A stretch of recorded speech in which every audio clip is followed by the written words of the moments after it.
नमस्कार दोस्तों real estate reviews channel में आज हम लोग रिव्यूज़ करने जा रहे हैं अपेक्स ग्रुप का द रियो प्रोजेक्ट। तो सबसे पहले दोस्तों हम बात करते हैं प्रोजेक्ट के बारे में। तो the Rio project apex group बना रहे हैं और इसकी लोकेशन है अहिंसा खंड 2 और ये अल्ट्रा लग्जरी प्रोजेक्ट है जिसमें कि सिर्फ 3 और 4 BHK के फ्लैट्स होंगे और सबसे छोटा साइज ही जो होगा वो 2190 स्क्वायर फीट का होगा। तो इस प्रोजेक्ट में क्या खास है और क्या खास नहीं है, मतलब नेगेटिव और पॉजिटिव पॉइंट्स हम दोनों डिस्कस करेंगे। तो सबसे पहले हम इस प्रोजेक्ट के पॉजिटिव पॉइंट्स जो भी हैं कि हाँ इस प्रोजेक्ट में क्या खास है वो हम बात करते हैं। तो इस प्रोजेक्ट में जो खास है सबसे पहला है कि world class club on roof top, सबसे टॉप पर इन्होंने क्लब दिया है और वो भी बहुत ही वर्ल्ड क्लास, बहुत ही अच्छी चीज़ें इन्होंने दी हैं उस क्लब में, इंडोर गेम्स वगैरह में। सेकंड नंबर पे है double height drawing and hall and balcony. इसकी डबल हाइट होगी ड्राइंग एंड डाइनिंग एरिया की और साथ में बालकनी की भी, इसके साथ में जो अटैच बालकनी होगी। 3.5 एकड़ का टोटल ये प्रोजेक्ट है। टोटल 290 फैमिलीज होंगी, अपार्टमेंट हम कह सकते हैं। 2 साइड प्रोजेक्ट है ये जो प्लॉट है इनके पास, ये 2 साइड ओपन कॉर्नर का प्लॉट है। स्कूल इसके साथ में एक अटैच है। नेक्स्ट जो है वो DPS स्कूल के बराबर में है, इसलिए स्कूल इसके पास में रहेगा। इस प्रोजेक्ट के सारी मॉडर्न, अल्ट्रा मॉडर्न अमेनिटीज़ ये देंगे इस सोसाइटीज़ में। 7th है, इसमें एक फ्लैट का सिर्फ एक ही आपका पड़ोसी होगा, मतलब एक फ्लोर पर सिर्फ 2 फ्लैट होंगे या 3 फ्लैट हैं। और इसमें जो लास्ट है वो है VRV एयर कंडीशनिंग सिस्टम, जो कि अभी तक इंदिरापुरम में इस टाइप की एयर कंडीशनिंग का सिस्टम किसी भी प्रोजेक्ट में नहीं था। ये तो है दोस्तों इसकी पॉजिटिव पॉइंट या हम कहें अच्छी क्वालिटी जो ये बिल्डर देंगे। और इसके बाद हम बात करते हैं इसके माइनस पॉइंट के बारे में कि इसमें क्या कुछ कमी है। तो सबसे पहले इसमें जो कमी है वो ये है कि अहिंसा खंड 2 में हार्ड वाटर की प्रॉब्लम है।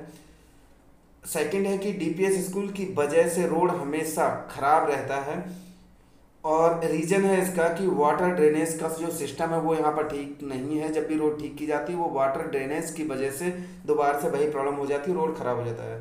थर्ड है कि DPS स्कूल की वजह से यहाँ पर सुबह और दोपहर के टाइम पे ट्रैफिक की हमेशा ही प्रॉब्लम रहती है। फोर्थ है दोस्तों कि इसके नॉर्थ वेस्ट का व्यू है वो बहुत ही ख़राब होगा, कनावनी गाँव दिखेगा और खाली खेत दिखेंगे नॉर्थ और वेस्ट की तरफ। और प्राइस जो है वो बहुत ही हाई है। 2190 का जो सबसे छोटा साइज है उसकी ही स्टार्टिंग लगभग 1 करोड़ 60 लाख रुपए से होती है, जो कि अंडर कंस्ट्रक्शन प्रोजेक्ट के रूप में देख तो बहुत ही ज़्यादा कॉस्ट है इसकी अगर हम अंडर कंस्ट्रक्शन के अकॉर्डिंग देखते हैं। तो जो लिफ्ट क्लब के लिए, इन्होंने क्लब के लिए 2 लिफ्ट अलग से दी हैं, जो क्योंकि इसका जो क्लब है वो रूफ टॉप पे होगा तो क्लब के लिए 2 अलग से लिफ्ट हैं। उसके लिए लॉबी में आने की ज़रूरत पड़ेगी। आप किसी भी फ्लोर पे अपने टावर से पहले उस लिफ्ट के पास में आएंगे जहां पर कि ये लिफ्ट दी गई होंगी क्लब हाउस के लिए। उसके बाद हम बात करते हैं कि 3.5 एकड़ के प्रोजेक्ट में जहां 300 फैमिली लगभग रहेंगी वहां पर डेंसिटी बहुत ही ज़्यादा रहेगी, क्योंकि ओपन स्पेस भले ही 75% ये बोल रहे हो लेकिन ये बिल्कुल भी पॉसिबल नहीं है। 70% ओपन स्पेस छोड़ना बहुत ही टफ है और टफ के साथ में अगर छोड़ेंगे भी तो उस पर फिर भी डेंसिटी बहुत ज़्यादा रहेगी। टाइमली डिलीवरी एक आज के टाइम में किसी भी बिल्डर के लिए बहुत बड़ा एक चैलेंज है। अभी से अगर हम प्राइस का देखें कि 3, 4, 5 साल के बाद में इस प्राइस को लेकर के हम देखें तो सबसे छोटा साइज जो है 1.60 का, क्या ये 3, 4 साल के बाद भी जब तक ये डिलीवरी देंगे क्या 2 करोड़ का हो पाएगा, तो शायद ये कहना मुश्किल होगा। तो ये टाइमली डिलीवरी एक बहुत मैटर करती है अंडर कंस्ट्रक्शन प्रोजेक्ट के लिए। तो लास्ट में मैं सबसे यही कहना चाहूँगा कि एक इनका कहना है कि अल्ट्रा प्रीमियम प्रोजेक्ट है, बहुत ही लग्जरी प्रोजेक्ट है। तो वो किस बेस पे, क्या इसमें ओपन स्पेस ज़्यादा होगा? नहीं होगा। क्या इसमें अमेनिटीज़ बहुत अच्छी होंगी? तो शायद इतने छोटे प्रोजेक्ट में क्या और किस तरह की अमेनिटीज़, हाँ ये कह सकते हैं कि वो ठीक ठाक होंगी। उसके बाद डबल हाइट, तो डबल हाइट सिर्फ हॉल की होगी और हॉल के साथ में जो बालकनी होगी सिर्फ उसमें डबल हाइट होगी और पूरे फ्लैट में डबल हाइट नहीं है। रूफ टॉप पे क्लब होगा। क्लब रूफ टॉप पे ऑलरेडी कई ऐसी सोसाइटी ऑलरेडी इंदिरापुरम में हैं जिनका कि रूफ टॉप पे क्लब है। और इसके अलावा क्या हम ये कहें कि सिर्फ और सिर्फ 3 और 4 BHK होने की वजह से क्या इस सोसाइटी को अल्ट्रा एक्स्ट्रा लग्जरियस प्रोजेक्ट कहा जा सकता है? तो इस टाइप के प्रोजेक्ट इंदिरापुरम में ऑलरेडी हैं, जैसे कि GC ग्रांट जिसमें सिर्फ 3 BHK हैं और 3+ सर्वेंट हैं, GC सेंट्रम है जिसमें सिर्फ 3 BHK हैं, अरियंत पैराडिसो है जिसमें सिर्फ 3 BHK और 3+ सर्वेंट के साइज हैं, और इसके अलावा अंबाजी सोसाइटी भी ऐसी है जिसमें सिर्फ और सिर्फ 3 BHK हैं जिसके डिफरेंट डिफरेंट साइज हैं। तो सिर्फ साइज से मैटर नहीं करता है कि उसे हम अल्ट्रा लग्जरियस प्रोजेक्ट कह सकें। और एक वर्ल्ड रेजिडेंसी प्रोजेक्ट जो कि शक्तिखंड 4 में अभी बन रही है, उसमें भी सिर्फ 3 और 4 BHK हैं, लेकिन उसकी कॉस्ट इससे बहुत कम है।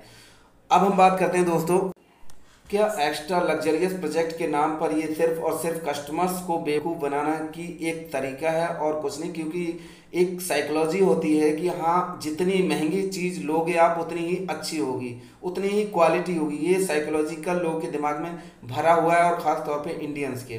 तो सिर्फ ये उस साइकोलॉजी का फ़ायदा उठाना चाह रहे हैं बिल्डर, इसके अलावा और कुछ भी नहीं है। इसकी लोकेशन बहुत ही ख़राब है और इस अहिंसा खंड 2 में सिर्फ वही लोग आते हैं जो बजट प्रोजेक्ट चाहते हैं। ये एक्स्ट्रा लग्जरियस प्रोजेक्ट के लायक की लोकेशन ही नहीं है। आज की डेट में इंदिरापुरम में सबसे महंगा जो प्रोजेक्ट है वो सिर्फ एक ही है और वो है ATS। और ATS के बाद आज की डेट में साया गोल्ड जो नया प्रोजेक्ट है जो सिप्रा मॉल के पास में बिल्कुल तैयार है, रेडी टू पोजीशन है, उसका भी रेट इतना हाई नहीं है जितना कि इनका रेट हाई है, जो कि सिप्रा मॉल के उसके बावजूद भी उसका इतना महंगा रेट नहीं है। और ATS अपने आप में ब्रांड है, उसका रेट भी आज की डेट में हम देखें तो इतना महंगा नहीं है। उसका भी 3 BHK आपको 1,40,00,000 से 45 लाख तक में मिल जाता है। तो आखिर ये किस चीज़ का इतना महंगा रेट ले रहे हैं, कोई भी साइज समझना बड़ा मुश्किल है। सिर्फ और सिर्फ ये कस्टमर्स का, अपने कस्टमर्स का फ़ायदा उठा रहे हैं कि उनकी साइकोलॉजी का, कि इतना महंगा प्रोजेक्ट ये बेच रहे हैं। इतने महंगा प्रोजेक्ट ये बिल्कुल भी नहीं है, इसको कोई भी खरीदने की गलती ना करे। और पोजीशन की तो आप भूल ही जाओ कि बिल्डर को कितना टाइम लगता है आज की डेट में। दोस्तों अगर आपको मेरी वीडियो पसंद आए तो इसको लाइक करें, कमेंट्स करें, शेयर करें। और आप किसी लोकेशन या किसी प्रोजेक्ट के बारे में चाहते हैं कि उसका मैं रिव्यूज़ करूं तो प्लीज़ मुझे कमेंट्स करके ज़रूर बताएं, मैं उसके ऊपर वीडियो ज़रूर बनाऊंगा। Thank you.